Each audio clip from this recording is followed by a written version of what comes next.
the idea of this panel discussion is that our societies become more and more complex, right? And so do our academic research objects. And I think that means that we have to come and work together, or at least see what kind of collaborations are possible for coming to work together.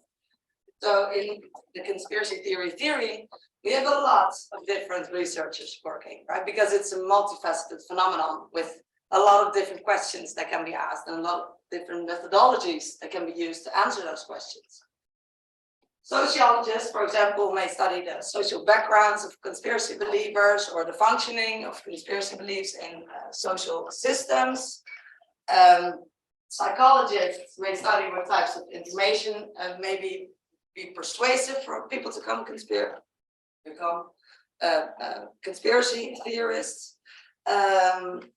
We also might wonder, what kind of predispositions are at the bottom of conspiracy mindset, right? Religious scholars may ask the question how to compare religious beliefs to conspiracy beliefs. Historians may, point out to us that there are many conspiracy theories that have proven true, right? Which is also helpful. Anthropologists mainly use ethnographic methodologies to study how, conspiracy theories function in cultural settings. Political scientists wonder how maybe conspiracy theory belief connects with distrust in government, right? These are all kinds of questions we may ask. And philosophers, most of us at least, we ask a lot of conceptual questions, and it's mostly epistemologists, not too many ethicists yet, who've entered the debate. And so the focus has been mostly on epistemic aspects.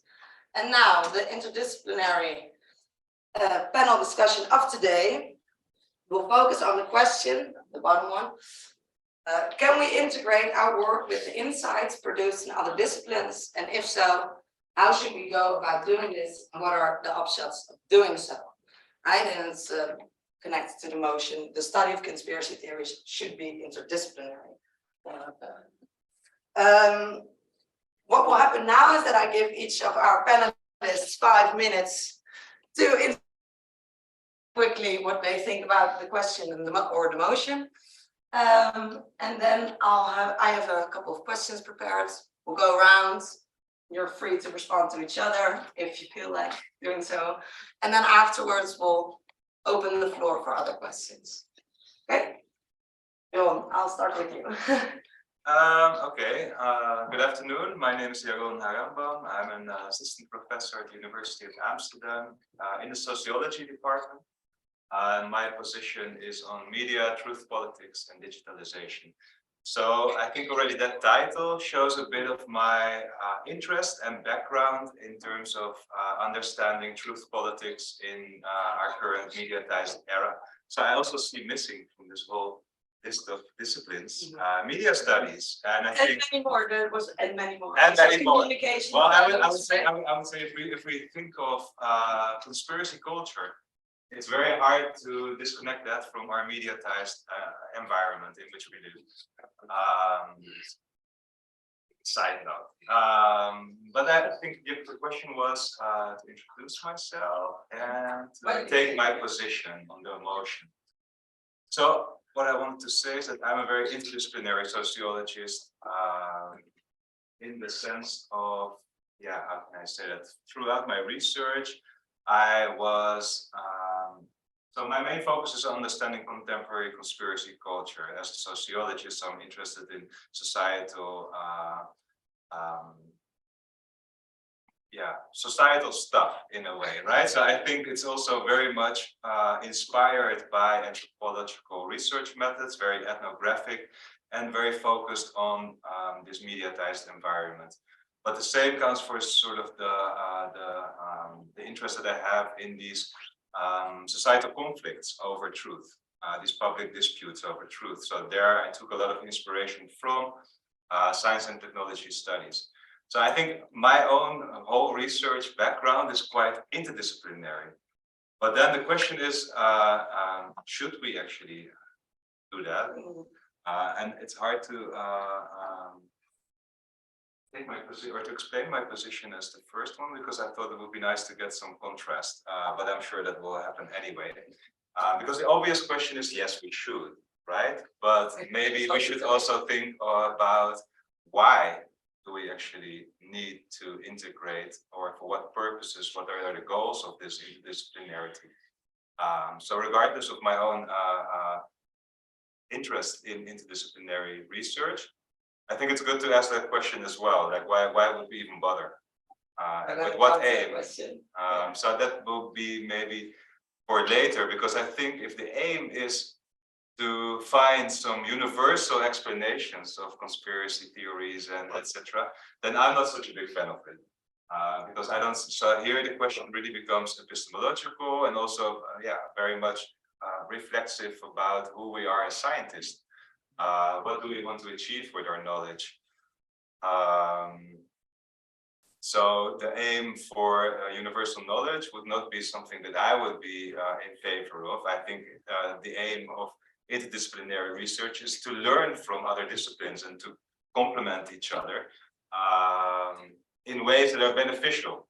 Like there's no sort of overall need, I would say, to do interdisciplinary research unless your empirical phenomena request it, more or less. It is difficult to explain or to approach it with only one perspective. But there's many more sort of stories about yeah, when and how it is feasible or not working, and maybe we'll get to that during the questions. Yeah, definitely. Yeah.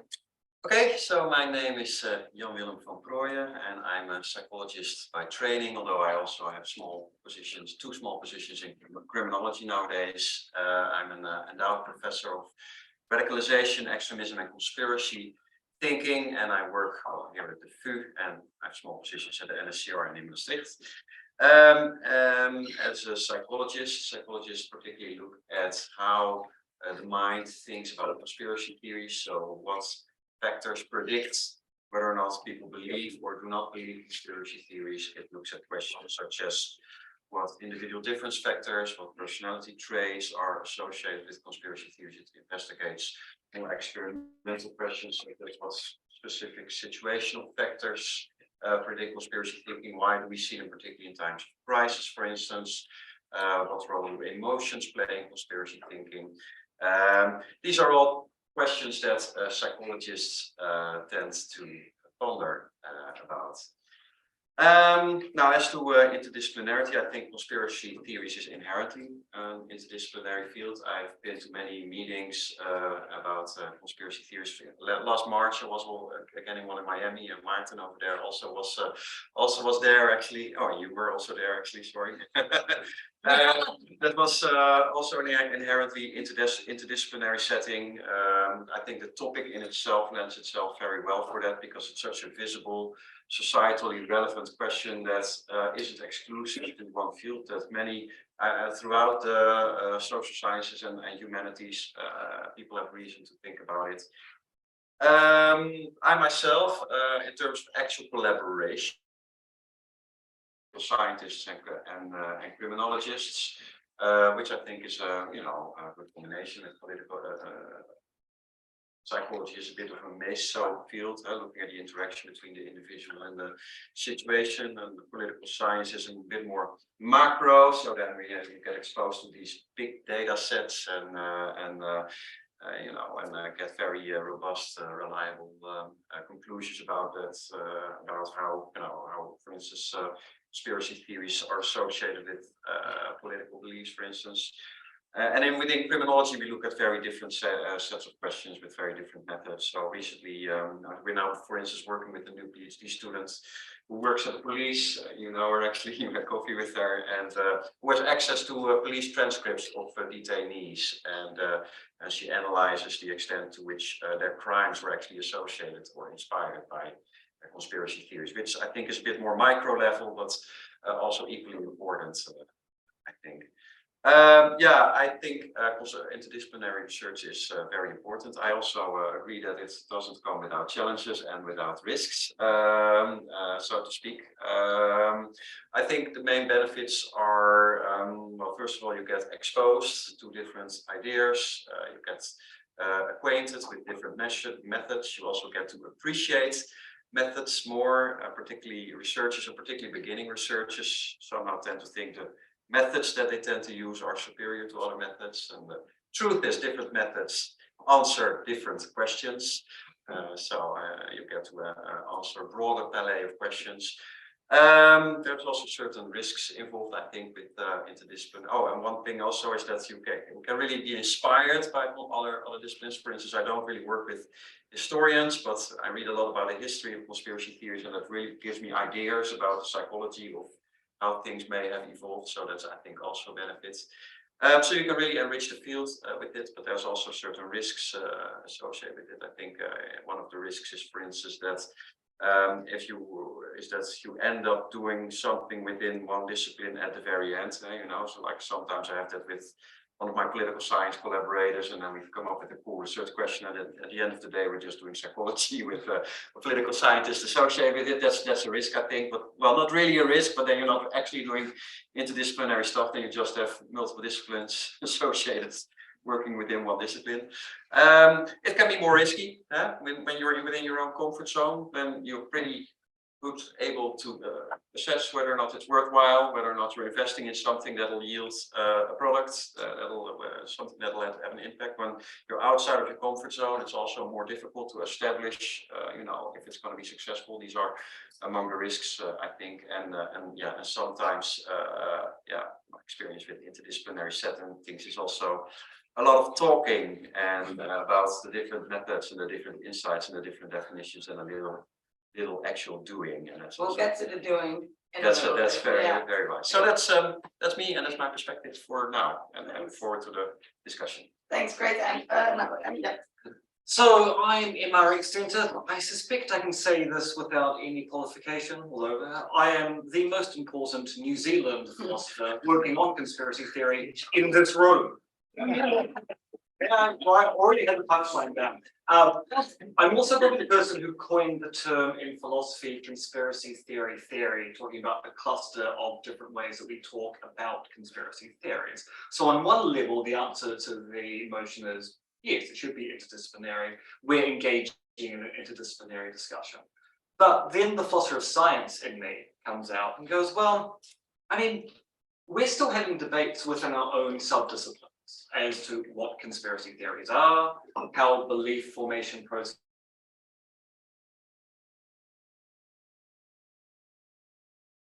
probably needs to be resolved before we can start doing outreach to other disciplines to engage in that work.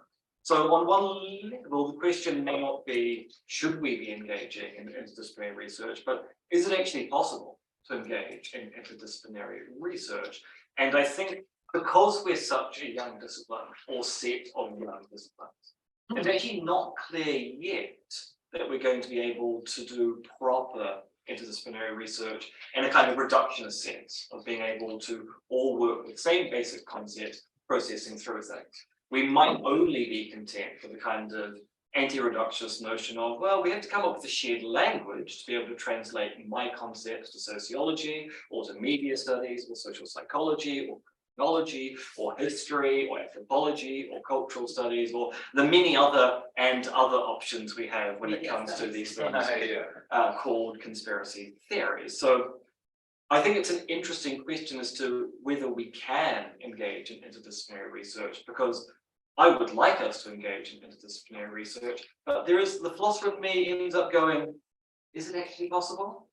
Is it actually possible? But only because you question, because there's a lot of internal debate already, right? That's the reason for your questioning? Well, it's internal debate both internally within disciplines and across conspiracy theory itself. Yeah. None of us seem to agree as to what a conspiracy theory is. And that seems to be a problem if we go to interdisciplinary research into things called conspiracy theories. If the philosopher's minimalist definition of it being any explanation of an event that cites conspiracy goes against the, say, the notion that's been used with conspiracy belief in social psychology, or the way that talk about conspiracy cultures doesn't need to be attached to, say, the heuristic nature of conspiracy theories themselves.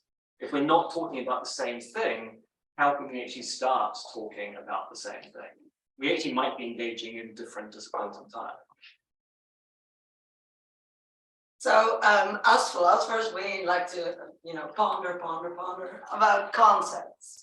You mentioned it briefly, like that, that's less maybe prominent in sociology and in psychology. Is there something you've learned from the, you may say up to now, endless pondering on the concepts in the debates? Well, Like with good fruits, of course, but is there something you've learned from? Well, for one, before I encountered philosophists, I would have never learned about a debate about generalism and particularism. So, but now I'm all up to speed in that. But no, Which side are you on? oh, I would probably lean for particularism. No, then we've achieved interdisciplinary success. Dinner. But I don't know about the best pondering, but I completely agree that it's we need to have if an interdisciplinary collaboration is to be successful, you need to have consensus about the definitions. That's step one. Then you need to be talking about the same phenomena, otherwise your trains of thoughts are not going to match, and then you're going to differ in insights, which actually aren't really differences because you're talking about different phenomena, and that's, I think, a very important thing. So in that sense, yes, I suppose I've learned something from philosophy. Conceptual foundation would be helpful, kind of. Bill, do you have any thoughts? Yeah, I was still thinking about your comment. So I will answer your question, but I thought I was thinking first of like maybe sort of you also would like to have it seems like you would like to have a conclusive answer whether we should do or whether it's possible to do interdisciplinary research, but it sounded also very much that not only finding the same language is necessary to establish, but I think there's also natural friends or allies in the sort of epistemology and worldview and ideas about who we are as scientists, what role do we have in society. So I think there's it's not so much a universal question of whether there's interdisciplinary research possible or desirable, etc. I think there's already an inclination between different kinds of academics to group together. So the question to me more is not so much about is it possible to find collaborators in other disciplines, because that's very obvious, there are. It's very easy to find friends that you share same languages with, even though definitions can be different, but approaches to what counts as empirical material, the raw material in any case, and how do we position ourselves towards our research populations. And these are more important differences than disciplinary differences. Is it like if it's a friend you want to overcome the conceptual, the disciplinary differences? Well, I think you sort of hang out with people you share similarities with. So I don't know. So then also if I look at, for example, this huge network that we had in Europe, this cost network, with all different disciplines together, you see that there's a rift, not so much in discipline, but in approach to the research topic. How do we position ourselves? What are the epistemologies behind it? What are we looking for? Universal knowledge, universal explanations, or more situated forms of knowledge that depend on the context and take into account context. Yeah. So line is that I'm not sure if I'm sure that we can, because that's like what I experienced also so far. But the question is more: do you want to do it? Also, do we want to bridge insurmountable sort of rifts? Right? Yeah. I mean, you make a good point there, because actually I think there's a nice comparison between the compact network that we were involved in and Karen Douglas's project Consequence FX. So I've been invited as an advisor on that particular project Mm. because Karen wants a philosopher involved. Mm. Was one thing which I learned by being in Compact is that the leaders of that project, Peter Knight and Michelle Butter, Peter was quite keen on, let's involve some philosophers. I don't necessarily agree with what they say, but let's involve them. But Michelle did not like philosophers at all and thought we were just talking arrant nonsense. And so on one level, if we're going to talk about getting friends, a lot of it also depends on who, to use that terrible HR term, the thought leaders of your movements are going to be. Yeah. Because they are the ones who are leading by example, by extending the olive branch and creating a friendly atmosphere. And if the people involved who are going, don't really want you here, then that's going to make interdisciplinary work quite difficult. I'm not even sure about interpersonal relationships. I mean, I can get along fine with people who have completely different methodology, but I think what you have a good point in the sense that you need to have not only concerns about the definition, but also at least some agreement about what are good methods, right? And that was something that I also observed a lot in this cost action network, that a lot of the time when we lost in emphasizing the limitations of the methods that you don't happen to use, and that was just I thought it was, well, it helped me sleep very well. I mean, I thought it was really boring actually, but not very fruitful. Yeah, I always say it works best if you have some commonalities. It's very easy to cross a river, but it's very difficult to cross an ocean. Where your research is going, like that? In terms of methods, in terms of shared understanding of, what kind of methods you're both acquainted with and want to use and feel suitable to address a research question. That makes it difficult for philosophers though, because methodologies in philosophy are maybe a little bit something else, right? Okay, right. Well, Well, then you can take it broader. It's also the epistemological assumptions that you have about the world around you, about how we attain knowledge for ourselves. Sure. Yeah, not just the specific methods. I would say. Yeah, but then your question was actually, what did I learn from the philosophers? Yeah. Because it's difficult. I found also so the definitions for sure, and this definition of battle was quite interesting. Also because they didn't resolve the issue, right? Never. When the definition is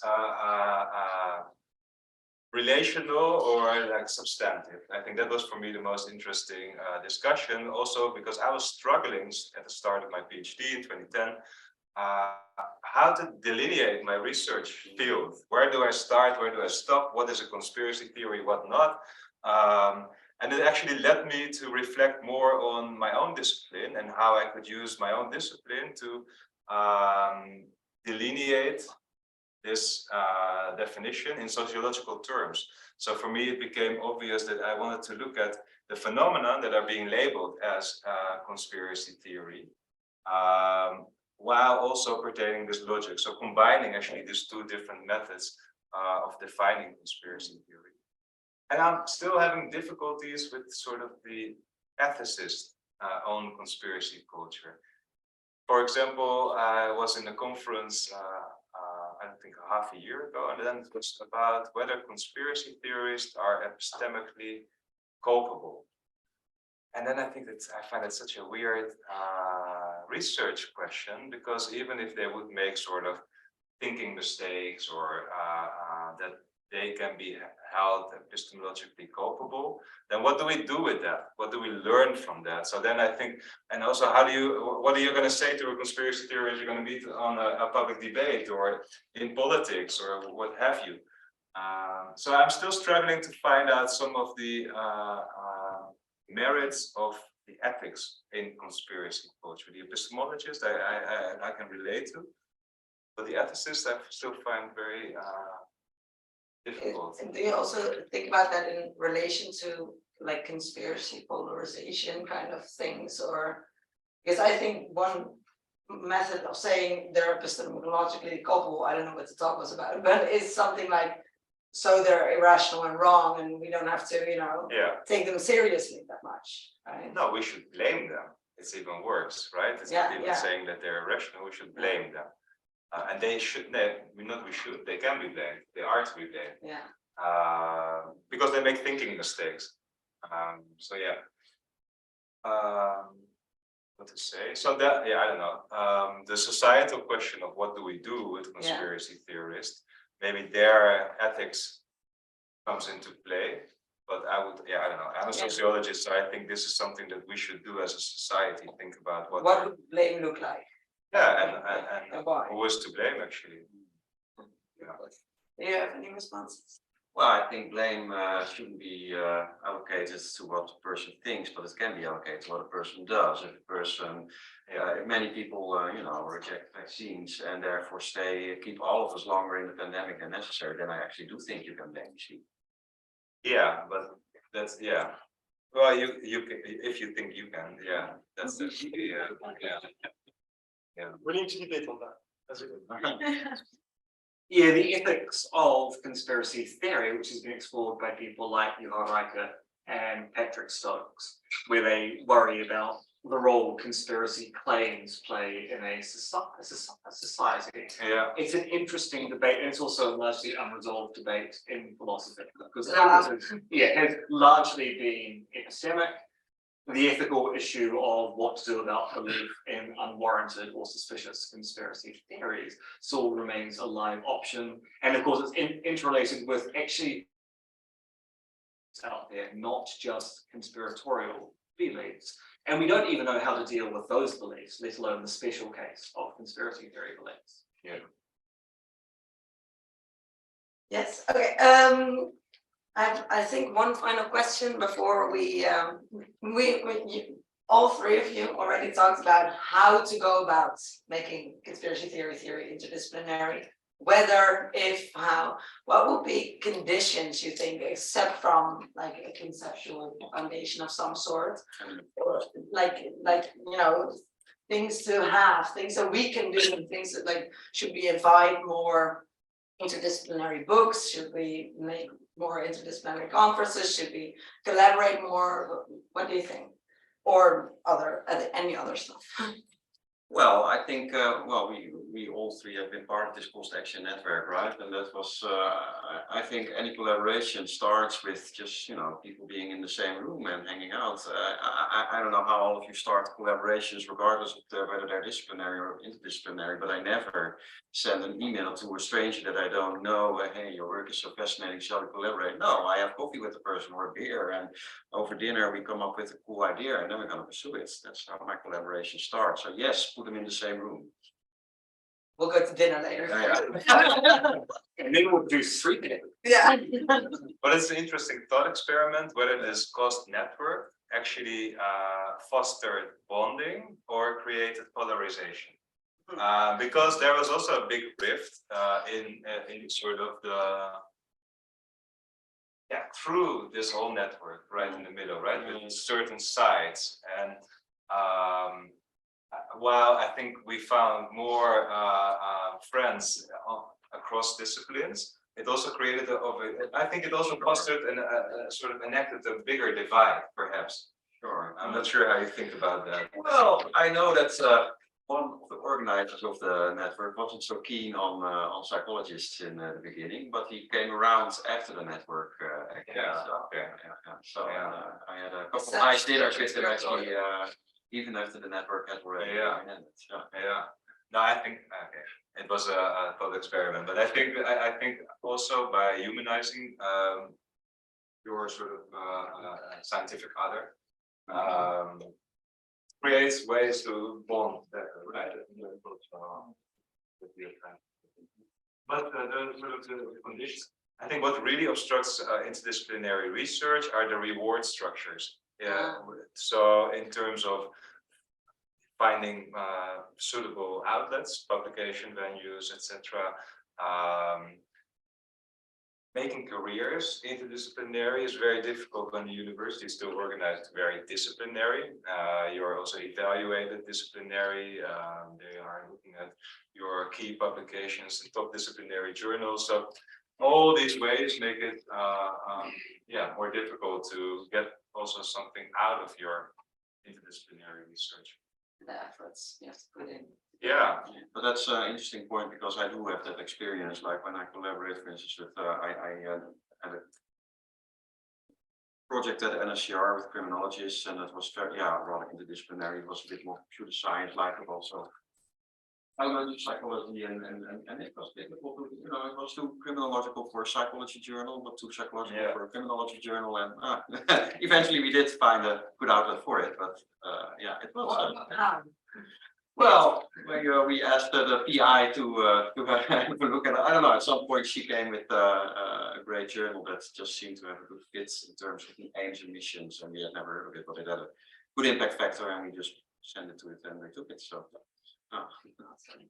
And you have the same, like you're working with sociologists as well. Yeah, so I work a lot with Martin Moore and Gina Husting, so we've got one paper published, we've got a few others in process.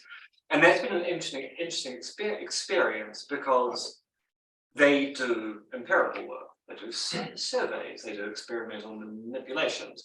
I sometimes think I had dyscalculia, and I look at numbers and I go, I don't know how these things work. And so I kind of operate in the kind of theoretical frame. I provide the framework for why are we talking about this thing? What is the consequence of this thing? They do the actual surveys, and then we try to make sense of the numbers and then develop a theory from that. And it's been a very rewarding thing to do. But once again, you have the problem of which journals do you send the material to? Because we've had situations where we send it to a sociology journal and the reviews are, oh, it's too philosophical. We send it to a philosophy journal, you know, it's too numerical. It's far too much like social psychology or sociology. And so when you're doing work which you really do want to be as interdisciplinary as possible, finding a venue to put it in is very difficult because the journals are historic, they're old, most of them are well established, and they're not very flexible when it comes to content they want to present to the public being other academics like ourselves.